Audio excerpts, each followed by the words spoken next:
Assalamualaikum warahmatullahi wabarakatuh. Hai anak-anak kelas 6 SD Muhammadiyah 4 Malang. Bagaimana kabarnya kalian semua?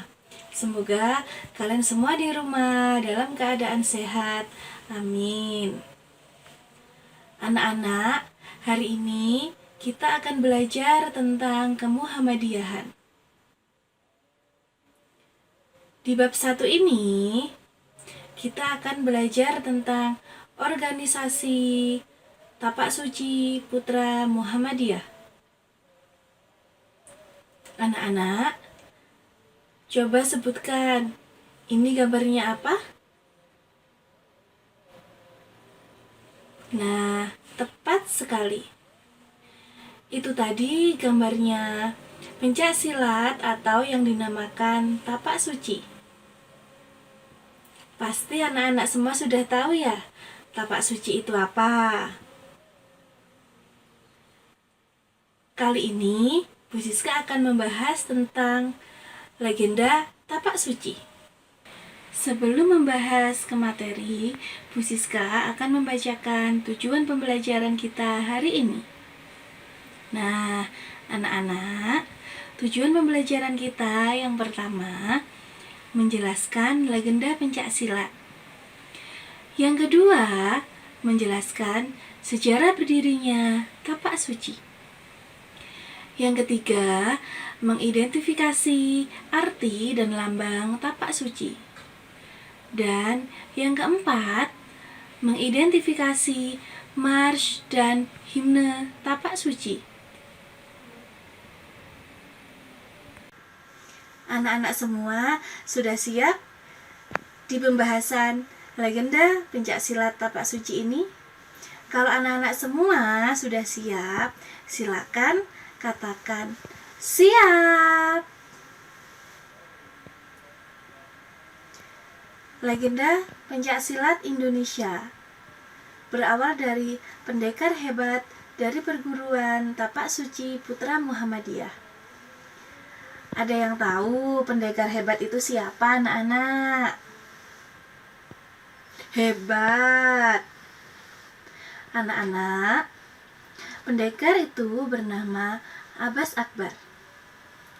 Abbas Akbar mengenal olahraga pencak silat ini sejak duduk di bangku kelas 4 SD tahun 1983. Tahun 1985, Abbas berusia 11 tahun. Nah, dia sudah berpredikat juara nasional junior di Bali. Abbas kemudian menceritakan memilih pencak silat ini karena senang melihat latihan bela diri ini. Selain itu, pencak silat juga mengajarkan ketakwaan, kejernihan berpikir, mental, dan mempertebal iman. Abbas berjanji pada dirinya sendiri bahwa pencak silat itu adalah bagian dari hidupnya.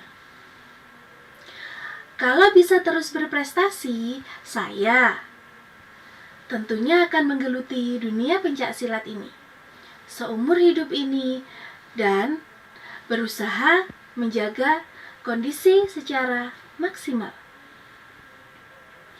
Setelah mengetahui salah satu legenda pencak silat Indonesia dengan segudang prestasi yang disertai dengan akhlaknya yang bagus, maka kita harus mempelajari lebih lengkap tentang perguruan silat tapak suci Putra Muhammadiyah ini. Nah, sekarang kita akan membahas tentang sejarah berdirinya Tapak Suci Putra Muhammadiyah. Sejarah ini berawal dari Pondok Pesantren Kiai Haji Suhada yang terletak di Banjarnegara. Kemudian lahirlah seorang pemuda atau seorang putra yang bernama Ibrahim pada tahun 1872.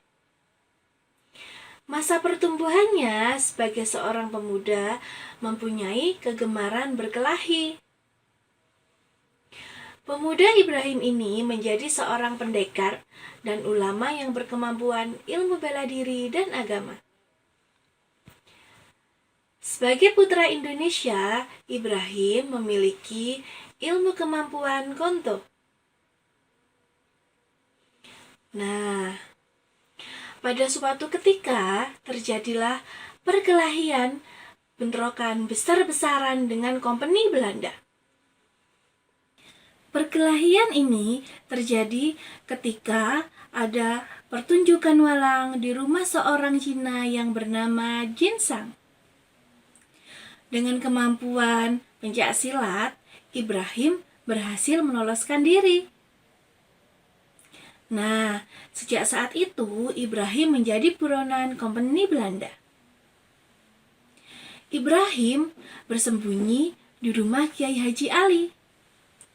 Kiai Haji Ali ini merupakan pencetus Binorong.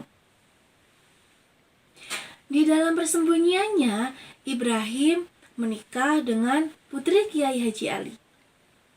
Dan mereka mendirikan pondok pesantren Binorong.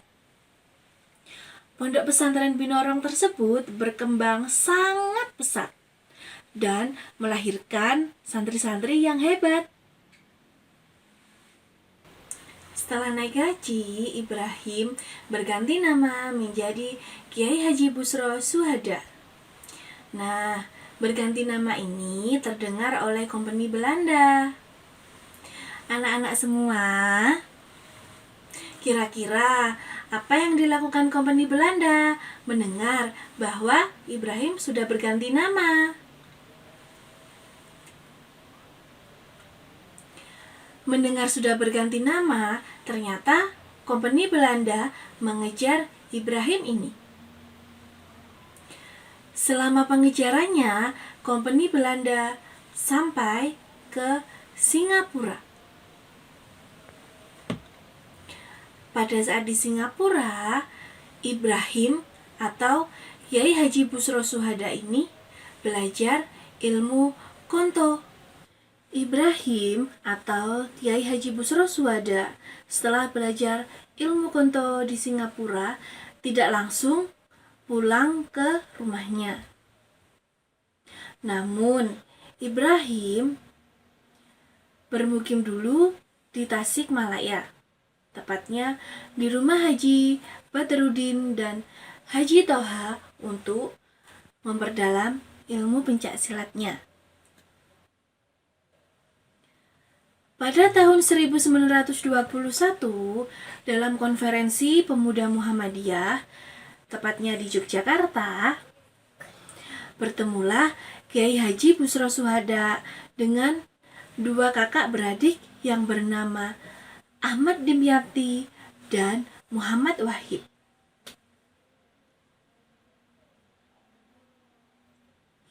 Kemudian Ahmad Dimyati dan Muhammad Wahid tersebut mengangkat Kiai Haji Busro Suhada menjadi guru. Atas restu pendekar besar Kiai Haji Busro Suhada, pendekar besar M. Wahid diizinkan untuk membuka perguruan dan menerima murid. Maka pada tahun 1925 dibukalah perguruan Cikauman. Kali ini kita akan membahas tentang perguruan Cikauman. Nah, tentunya anak-anak sudah tahu bukan perguruan Cikauman itu seperti apa? Perguruan Cikauman ini dipimpin langsung oleh pendekar besar yang bernama M. Wahid dan A. Dimyati. Perguruan Cikauman ini melandasi diri secara tegas bahwa perguruan Cikauman telah meninggalkan ilmu pencak silat yang mengandung kesesatan dan syirik. Pelajaran di pendidikan perguruan Cikauman ini diberikan secara metodis, dinamis, dan rasional dalam bentuk 15 jurus, 8 kembangan, dan ketauhidan. Untuk angkatan kedua yang dinyatakan lulus dan layak dan memiliki kemampuan ilmu pencaksilat adalah M. Syamsuddin. M. Syamsuddin ini merupakan seorang pemain bola yang hebat.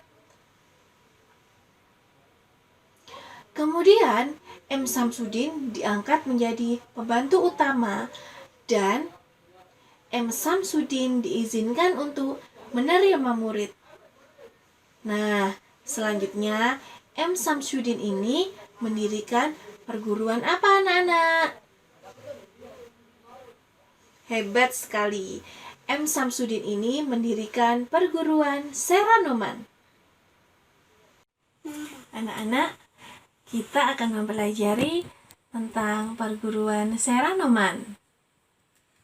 Nah, di perguruan Seranoman ini pada tahun 1930 datang seorang Cina yang bernama Yap Kisan. Yap Kisan ini datang di perguruan Seranoman ini untuk bertukar ilmu. Hasil perguruan ini melahirkan seorang pendekar muda yang bernama Muhammad Yahid. Namun Muhammad Yahid meninggal pada tahun 1948 dan Muhammad Yahid telah melahirkan murid yang bernama Muhammad Bari Irsyad. Pada bulan Ramadan 1942, setelah 6 bulan Indonesia di bawah cengkraman Jepang, meninggallah Kiai Haji Busro Suhada.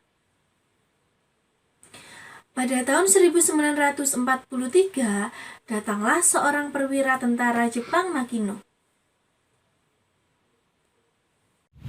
Setelah itu, pada bulan Ramadan 1948, Kiai Haji Burhan meninggal. Muhammad Bari Irsyad yang sebagai murid angkatan ke-6 yang dinyatakan lulus bersama pemuda Muhammadiyah mengadakan kegiatan pencaksilat dan mendirikan perguruan Kasegu. Perguruan Kasegu. Nah, anak-anak, setelah tadi kita mempelajari tentang 2 perguruan. Ayo, anak-anak masih ingat perguruan apa yang kita bahas tadi? Tepat sekali, perguruan Cikauman dan Seranoman. Sekarang kita akan mempelajari tentang perguruan Kasegu. Perguruan Kasegu ini dikenal dengan nama sebutan Bade Selatan. Pada hari Jumat, tepatnya 25 Mei 1951, terjadilah pertarungan yang dahsyat antara Muhammad Bari Irsyad dengan pendekar yang menganut ilmu hitam. Muhammad Bari Irsyad ini berhasil melumpuhkan ilmu sihir dari aliran dan akhirnya berdasarkan perjanjian sebelumnya bahwa yang kalah di pertarungan ini akan meninggalkan kauman. Anak-anak semua, kalian masih ingat tanggal berapa lahirnya Tapak Suci? Hebat! Lahirnya Tapak Suci ini pada tanggal 10 Rabiul Awal 1383 Hijriah atau tepatnya pada tanggal 31 Juli 1963 pukul 21.00. Tepatnya di pesantren Aisyah. Di pesantren Aisyah ini dideklarasikan Persatuan Pencaksilat Tapak Suci. Lahirnya Tapak Suci ini digariskan bahwa Tapak Suci berjiwa ajaran Kiai Haji Ahmad Dahlan. Keilmuannya bersifat metodis dan dinamis. Keilmuannya juga bersih dari syirik dan menyesatkan. Nah, itu tadi lahirnya tapak suci. Anak-anak, sekarang kita masuk ke materi arti dan lambang tapak suci Putra Muhammadiyah. Nah, di samping Bu Siska ini adalah arti dan lambang tapak suci Muhammadiyah. Kalian semua bisa membacanya. Anak-anak, setelah kita belajar tentang arti dan lambang tapak suci, mari kita simak lagu Mars Tapak Suci.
Siapkan mentalmu, bukalah dalam rohanimu. Panjatkan doamu, Allah ya Tuhanku, berikan kekuatan padaku. Siapkan fisikmu, siapkan mentalmu, bukalah dalam rohanimu. Panjatkan doamu, Allah ya berikan kekuatan padaku.